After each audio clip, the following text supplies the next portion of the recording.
You all need to stop posting. Right now, it probably won't take long for this to get deleted, but maybe enough people will see it to make a difference. It's the only thing I can think to do. I've discovered something terrible about r/NOSLEEP and everyone needs to know. Everyone, so you understand any of this, I need to tell you what I've been through the last few days, so you really get it. It needs to sink in. If no one believes me because they don't understand, everything's going to fall apart real fast. Okay, first some general principles. Every emotion generates a specific electrical signature in the brain. It's so specific that a specialist can reliably determine your emotional state from evaluating live measurements. Electricity creates fields. In the case of our brain activity, the field effect generated by our emotions is so weak it's never been observed, but by the numbers, it's there. Okay, that's one knowledge nugget you need to swallow. Here's the next. Our universe, our reality, is ours alone. The reality we all share together is a comfortable agreement, though not objectively the same, and it's reasonable to assume most life in our reality is happy with that arrangement. In fact, evolution has probably built most life to be that way. Our universe, our reality isn't the only one though. There are an infinite number that sort of grow outward from our own with decreasing levels of relative probability. What that means is that likely alternate realities are pretty close by and unlikely ones are way further away. If probability were distance, I hope that makes sense. But the real weird part is all that is just a tendency. Some real weird probabilities are actually right next to us because there are infinite probabilities, and the likelihood gradient I mentioned is only the tendency. It's hard to wrap your head around. I know, it gets easier with practice though. I'm telling you all this because there's a really bad reality nudged up right next to ours right now, and some of the things in it are leaking through. One of those things is our mods. It runs all the accounts. It, like us, has emotions, and they generate a field, a positronic field, not electrical. Somehow their matter is inverted to ours, which is why I'm trying to get the message out. They're addicts. When we're afraid, when we look at our posts and get that chill up our spines, to them it's pure ecstasy, and their joy, it feeds back to us as terror. There's no sense of shared place or time between our realities, so all fear everywhere feeds their joy, and their elation pours into our world as a general growing anxiety. People do terrible, horrible things when they're afraid. They make bad choices for the wrong reasons. They destroy things and feel justified. You've seen it. You know what I'm describing. It's been getting worse and worse over recent years too. That's because they are addicted to our fear. They know it now, and they've somehow managed to send agents to our reality to encourage our fear. That's how our /NOSLEEP came to be. The mods are all under the pull of a single entity, and it encourages us at every opportunity to embrace and deploy as much discomfort as we can. Please, please believe me and do the right thing. It's time to share your personal stories of hope and sour the milk for them. No more terrifying recollections. It only makes them stronger. Alright, let me tell you what happened to me. The other day, I posted about something on here, and it got a few dozen upvotes. Not the best visibility, but way more eyes than my worst. I was in a good mood. I thought by sharing terrible events that happened to me, I was making people safer. Apparently though, some readers got uncomfortable about one of the situations I described. They contacted me and told me they would report me to the mods. I didn't understand why, and I got scared. I love posting here. It's been helping me get through some tough times. A kind of therapy for the things I've seen in my life. Soon after, I got a PM from a mod. She conveyed her gratitude to me for sharing my experiences, but that one Redditor had been incredibly upset. I kept reading her PM, expecting an explanation for an incoming ban, when the next paragraph I read set off all kinds of red flags. We don't mind though. NOSLEEP runs on fear, and if you're good at causing it, then by all means keep at it.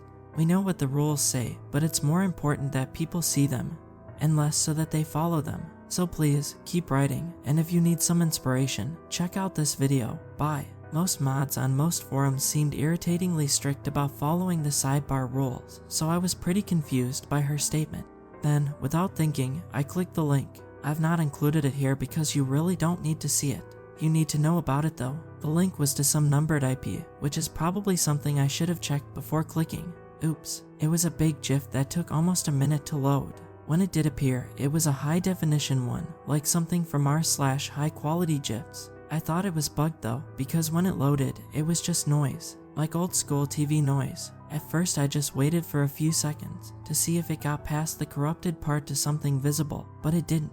Instead, the noise started to make sense, visually, like one of those stereograms from the 90s. An inverted image began to form, and what I saw was nearly indescribable. Everything in the GIF I watched was backwards. I'm not saying that the video was flipped or upside down. I mean the stuff in the actual imagery was backwards, inverted, inside out, the opposite of what it was supposed to be. I don't remember all of it. I barely remember any of it. Grass grew downwards and had a strange, unknowable color. Birds didn't fly. They were glistening sacks of meat and bone with bodies filled with feathers, and they dug warrants in the air. It makes no sense, I know. The sun in their sky was a black void that radiated darkness. Even my description falls short of the mark. Everything was absolutely wrong, and it was this wrongness that broke me. I had a horrible panic attack that lasted most of the day, and it got so bad I had to take time off work. It's only now, after a week of trying to calm down, that I'm able to even write about it. I wanted to forget it, but today I got another PM from a mod that said, "Delicious. Click this next." I closed the browser immediately. I don't know much about computers, so I asked my brother about the IP, and if it could tell me anything about who posted the GIF. He said it sure was, but that the likelihood of a file being hosted on a computer in someone's house was remote, and that it was way more likely to be on a box at a hosting facility somewhere. He looked up the IP anyway, and immediately got interested. It was coming from an old particle accelerator facility buried a few hundred miles east of the Cheyenne Mountains. The company that owned it closed it down almost a decade ago due to bankruptcy. My brother is kind of a science buff and just knows stuff like this. He pulled some records from some lookup site and found out that an LLC had bought the land just afterwards, then had done nothing with it. No construction, no sales. On the business registration document, there was a phone number. He gave it to me and asked me to let him know what I found. I called the number but got no answer. Almost instantly another PM appeared in my inbox from a different mod. Never call this number again. At this point, I'm aware something really gnarly is happening. I call my brother back and we start talking about things. I finally show him the video and he only watches a few moments of it before switching it off. He says he's seen something like it before. Then he links me to some fringe science websites, and I give him a hard time because usually that stuff is just for wackos. But this time one of the articles describes everything I wrote above. There's a link to a video the author generated using some kind of algorithm or something, some math equation for complete inversion. He took a video of a treasured family vacation and ran it through the filter. Apparently the output was so unsettling it ruined his life. He couldn't be with his family anymore, or do his work, or focus on anything but memories of the filtered video. A few years later, the poor guy apparently killed himself because he couldn't deal with what he saw. Then the whole science blog site goes down, and another PM appears in my inbox, this time from a different mod. What did we tell you? Ever since then, my phone has been getting texts non-stop with video links. My email is blowing up, and I can't even glance at my inbox anymore. I feel like it's only a matter of time until I accidentally see one of these videos again, and it sends me over the edge. Before that happens, I wanted to let you all know about this threat, that it's here, it's real, and it could be in your inbox right now. Sorry for any typos. I'm in a hurry. I'm headed out to a family cabin to try and isolate myself until this blows over. Be careful, and if you do decide to post, write about joy and happiness instead. Give them something to cry about. Good luck, stay safe. Edit. Hey everyone, sorry, I just wanted to apologize for this post. I'll leave it up as a reminder to us all not to let anxiety rule our lives and dictate our actions. I was totally off my stuff. Sorry about that. I finally got tired of my phone ringing, so I dried it off and answered it. Boy, am I glad I did. I've been happily chatting with the kind and empathetic mods over at NOSLEEP for the last 20 minutes. They sent me a PM and invited me to their Discord channel, and it's been a real blast. We've been sharing funny links, keeping it light, and they've showed me some things, some wonderful things. I'm not going to share it all here. I'll wait a few days and talk about it all in a new post. The mods have really helped change my perspective on a bunch of things, and I feel refreshed and energized in a way I've never felt before. The fear that used to rule me almost feels like a secret superpower now. It's so exciting. I can't wait to show you. I can't. It's very hard to think, hard to breathe, harder still to keep my hand steady enough to type this. I've posted before about them. It's difficult to describe where I've been and the things I've seen, but I'll try. I have to. The best way I can explain is with a book. Any book, our reality, or whatever term you prefer, is a page in this book. The history of our reality, from the first spinning atom to the last, is written on that page. Our page. On the next page is a nearly identical story with only slight changes. As you move through the book, away from our page, the story gets further and further from the one we know and experience. This is where the analogy breaks down. We think in 3 dimensions, length, width, and height. From our position we can also see and experience time. That's just our page though. While many others may be similar, many more are not. Some realities are wildly different. Some are even sentient and can move through the book, through dimensions, exploring other pages. That's how they found us. On our page, life crawls upwards, word by word, to sentience. All natural life in our universe is the product of evolution. That's how our reality is structured. With evolution comes many biological developments, and one of the most powerful is fear. Humans can be classified as predators now, but in historical terms, that's a relatively recent evolution. It wasn't all that long ago we were prey in the savannah. Fear is a major part of our survival mechanism, our motivation, our parental instinct. It drives our best choices and our worst mistakes. It's like a hot coal on a cold night, comforting at a safe distance, and less appealing when cupped in your hands. It is a powerful part of the human condition. We have industries built around trying to evoke it. We have fields of medicine oriented around suppressing it. Some of us love it, and some hate it. Some people are even obsessed with it. So, it's not too difficult to accept that in one of these other nearby realities, one of these other pages, there could exist a collective of entities that are nourished by fear. Fear. It gets worse. I'll stick with the book analogy for now, but the following will stretch it. The story of our reality is made from the words on the page. Those words imprint on reality. When you choose a blue shirt instead of a red shirt on the sale rack, some element of the grand story of our universe is then scribed onto the vellum of time.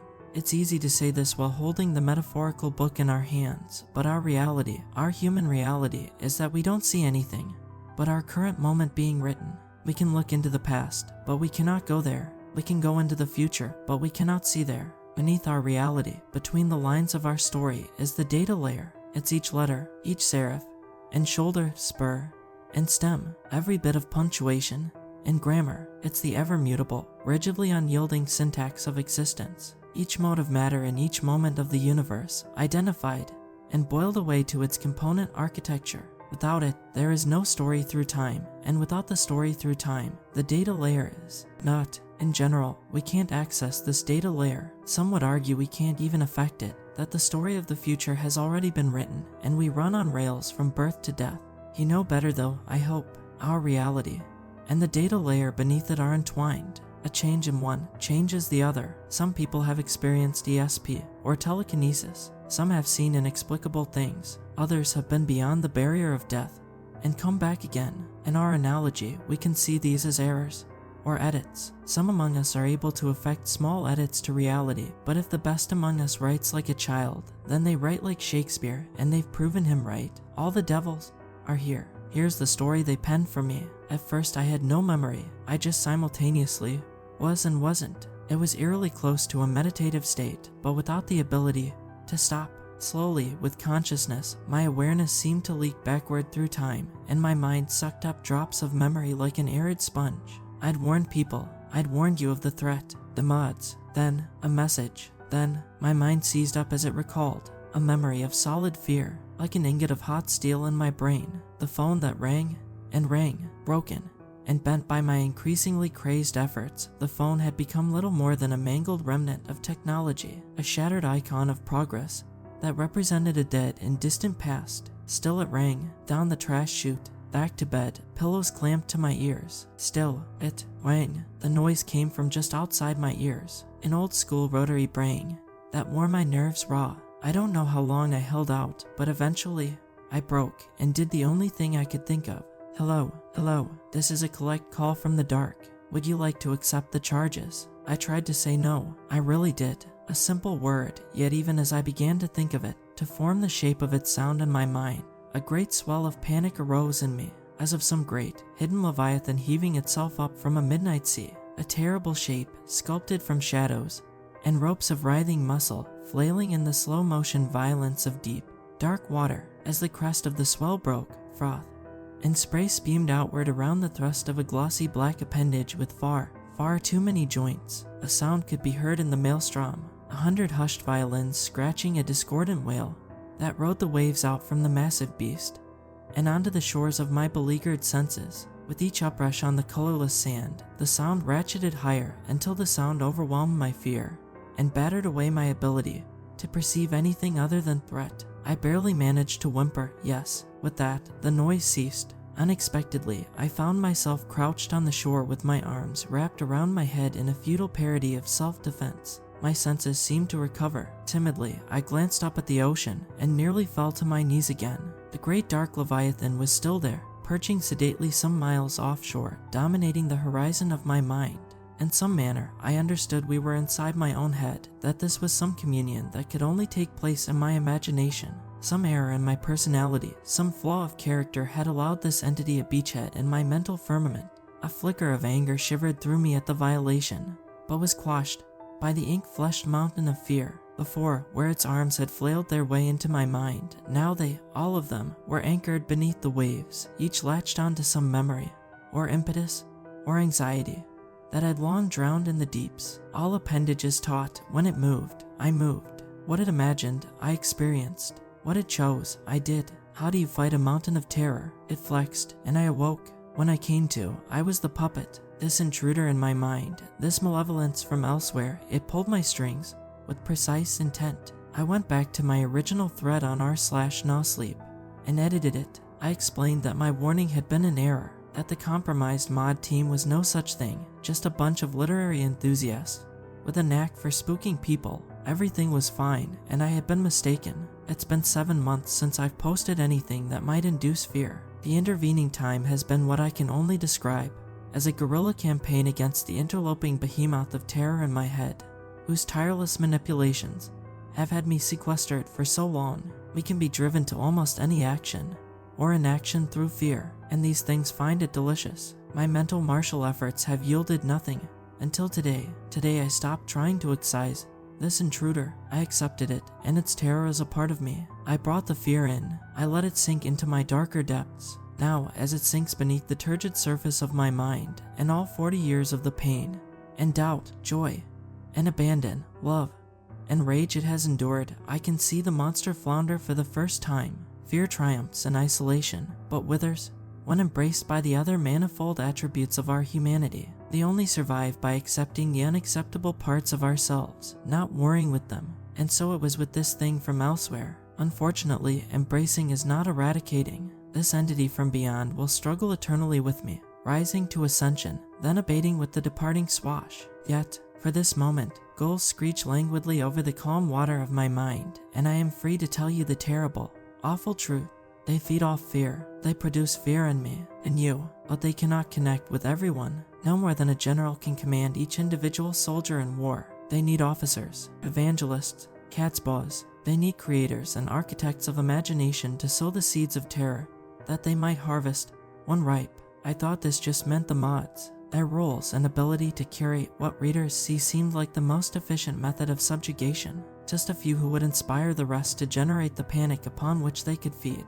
A multi-dimensional pyramid scheme of fear. I misjudged. We are also compromised. The posters, those of us who share our unsettling experiences, they may not even recognize it, but the same horror from a different page rests in their minds as it does in mine. The same dark cable winds out from their imaginations and snakes off into another realm where fear is a succulent nectar. Some drips back here, some sort of mental downwash. Our memories and experiences are marinated in it and served up to you as an indictment of all things safe and warm. Let every mote of dread that you consume from us is one more insidious anxiety that will grow in you, like kudzu, as it breaks you down and pulls your mind apart. It feeds them. We're the farmers, and you, near the crop. However, there is a slim sliver of silver lining. Anything that eats can starve. So, here is my final note on the matter. After many months of battle, I encourage you to do this. Let dread in. Don't dance about it like primitives around a crackling bonfire.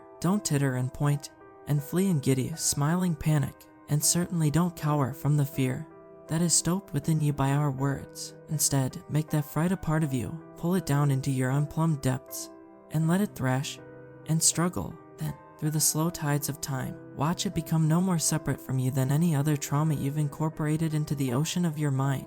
We all have dark waters and the power to consign anything to them, even them. Once their incursion becomes a part of you, their influence will wither and wane, and though it will always be there in some capacity, the umbilical of fear back to their page will run dry. The next time you read of an experience here or anywhere that sends that crawling itch of tension up your spine, don't fight it.